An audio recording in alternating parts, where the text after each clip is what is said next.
बासाव दिनै बिराद गोबाव उनाव न'आव थांनो नागिरदों एसे ब्लग खालामलांसै सानबाय नायलांदो भिडिअखौ खानाय सिनजादोंमोनलां माबायदि नुदों दिनै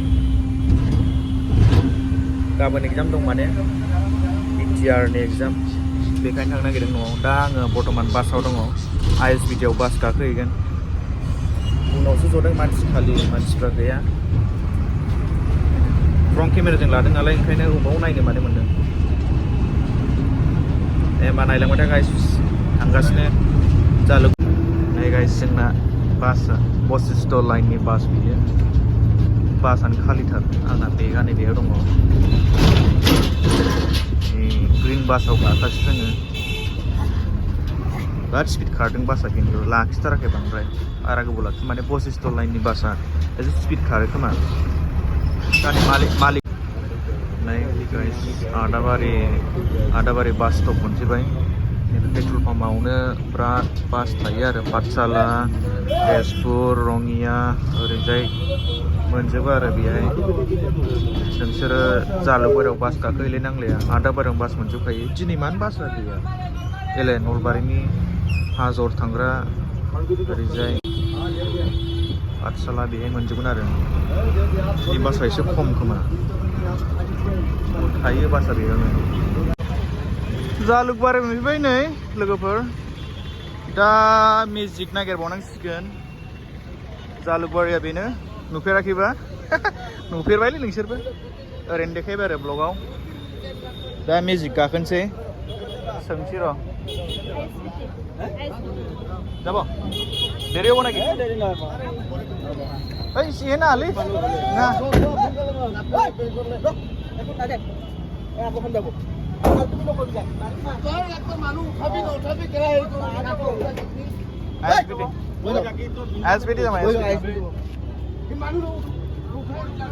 मोजां नङा नै ISBT मोनफैबाय थांसैलाय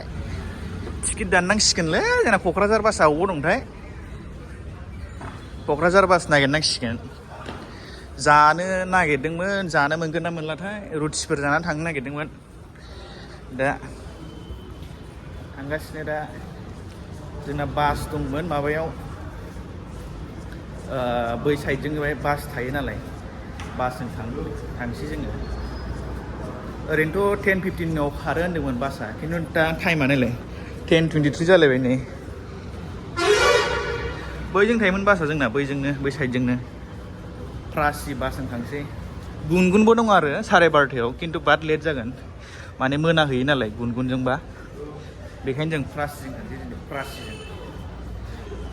नायलांबाय थादो गाइस ब्लगखौ नै मोनफैबायानो टिकेट काउन्टार दा अबेबा माबा मोनसे जानांसिगोन नै जोंना बासआ बेनो टिकेट दानबाय नै टिकेट दानगासिनो लिरगासिनो मानसिफ्रा बाद जायो बेहाय प्रासि AC बास नोंसोरो रेड बासावबो बुक खालामनो हागोन बेखौ जों रेड बासाव बुक खालामासै रेड बासाव बुक खालामबाथाय माने प्राइसआ एसे खमनि मोनो आरो क'क्राझारनो ओरै क'क्राझार थाङो बेयो क'क्राझार ओरै बे काउन्टार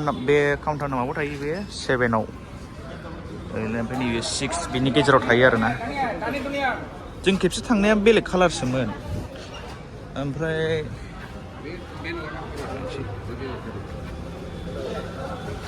बासआ बेनो नामा हा ए आसुनो ओंखारबायलै नों फैसा गथ' होमबा अ 10 थाखा नांगोन गाइस लोगोफोर बासाव जबाय नै प्रासि एसे गोदान खोमा बासआ दाख्लै जों जनाया एसे आलदामोन दा सिटआ फिलाप जाथ'वाखै दा जायगा लामा जालांगोन खोमा एसे गरमथार एसियानो जायाखै दाबो नै एयार कुलारा जाथ'वाखै दानो दा एसे जागोनदां थांबाय थानोसै होमबा नायलांबाय थादो दा टाइमा 10:33 जाबाय थांसै हारसिं नै जोंना बासआ खारबायानो ISBTनिफ्राय खारजेनबाय बेफोर बिराद बास दंलाबाय ओरै राउन्ड जानानै बियो ओइ हाइवेजों ओंखारहैसिगोन आरो गेटजों सिटी बासबो थायो बेहाय नाय गाइस बेसे बास दं बेहाय आपार आसाम थाङो अबेबा बासानिफ्राय जरहाट थाङो बासानिफ्राय जरहाट थाङो बैफोरबो थांलाबायो गासिबो बेफोरखौ रेड बासावनो मोनगोन रेड बासावनो बुक खालामनो हागोन रेड बासाव बुक खालामबा फैसाया एसे खम थाङो आरो एयारबास लाक्जारि बेबो एसि कोच एयारबास गासिबो नै नाइट राइडारनो आसोला माने मोनायावल' सालायो खोमा आसोला बासखौ नै आरो बायनो बासिनायावनो बायबाय गेस नङा आरो आइएसबिटियाव बायबाय होनसिगोन फैफिनसै उनाव आयो डेन्जार बुरजा बासलै बिसिनाबो गाइस नोंसोरो आइएसबिटियाव फैबाथाय बाजै हटेल नुवाखैबा आं देखायलांसिगोन नै बाजै हटेलनि बे साइडआव नङा आइएसबिटिनि गेट मेन गेटनि एसे दावगालांनानै नैबे मणिपुरि हटेलसो नैबे बाजै हटेलनि इयावनो आरो जों जाखांबाय बेहाय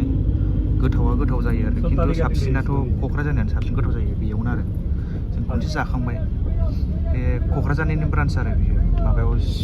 6 माइलाव मोनसे दङ बेयावहाय आइएसबिटियाव मोनसे आरो सांसारियावबो मोनसे दङ बिदि आरो जों जाखांबाय गोथाव जायो गोथावालाय खिन्थु संनाया साबसिना क'क्राझारना साबसिन जायो आरो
उखैबायमोन भिडिअखौनो बानायनो बावलायबायमोन आङो ओमफ्राय दा नै जानो नागिरदों दा दसे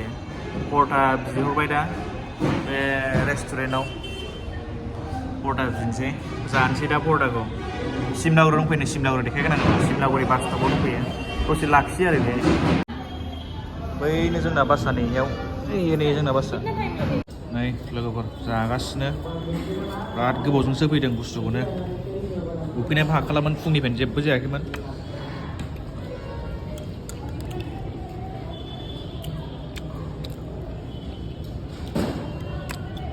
बासा गालांबा गैलालै दा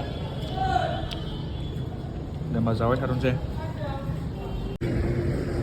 बिजनि मोनफैबाय गाइस बिजनि नै बासा जोंना मोनफैबायलाय ओंखारबाय आंबो दसे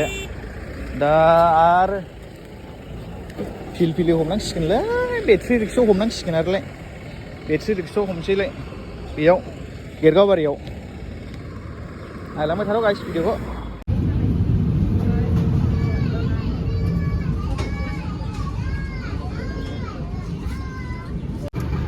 बिजनियाव फ्लाइअभारबो दङ मानसिफोरनि एथ' सुबिदा होदों फ्लाइअभारजों थांदों होननानै बेखायनोलाय बाइक जेनेबा नैबे ट्राकफ्राबो थांनो हायो ट्रेक्टराबो थांनो हायो नैबे बेट्रि माबाया फिलफिलिया एसे खस्थ' जायो आरो खिन्थु बाइकफ्राथ' थांनो हायो मा होनबावनो मानसिफोरखौ एथ' सुबिदा खालामना होबाबो थाङा फ्लाइअभारजों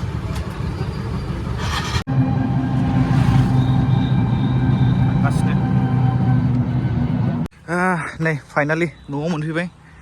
डाइरेक्ट गुवाहाटीनिफ्राय बास गाखो फिलफिलि गाखो डाइरेक्ट न'आव फैगासिनो जोंना न'आ गाइस न'आव मोनफैबाय आं नै दा नै गस्ला सुनानै एसे रेडि माबा जानोसै फ्रेस जानोसै ओमफ्राय ओंखाम जानोसै ओमफ्राय दसे रेस्ट लानोसै आरो दा एसेनोसै भिडिअआ आंना दिनैना सिम्पोल ब्लग माने गुवाहाटीनिफ्राय न'आव फैदोंमोन आं मानो होनबा गाबोन आंना 22 डिसेम्बर सानडे जायो आंना एग्जाम दङ एकदम गोजानावसो ओंखायनो गुवाहाटीनिफ्राय फैब्रबनांबाय आं दिनै सेटारडेआव गाबोन एग्जाम दं नालाय बेखायनो स' गाइस बिदिनोसै भिडिअआ सिम्पोल ब्लग नायना मोजां मोनदोंबा चेनेलखौ साबस्क्राइब खालाम लाइक खालाम कमेन्ट खालाम एसे आंखौ मटिभेसन हर एसे इन्सपायार खालामहर माबायदि भिडिअ खालामबावनांगौ मानांगौ आंहा सिम्पोल ब्लग बिदिनो जाबाय थासिगोन उफाय गैला माथो होनबावनो नायदो नायनानै इन्ट्रेस्ट मोनोबा लाइक खालाम आरो चेनेलखौ साबसक्राइब खालामदो अननानै एसे सापर्ट होदो बाय होनबा गाइस बाय बाय नेक्स्ट भिडिअ लोगो मोनसिगोन नोंसोरखौ बाय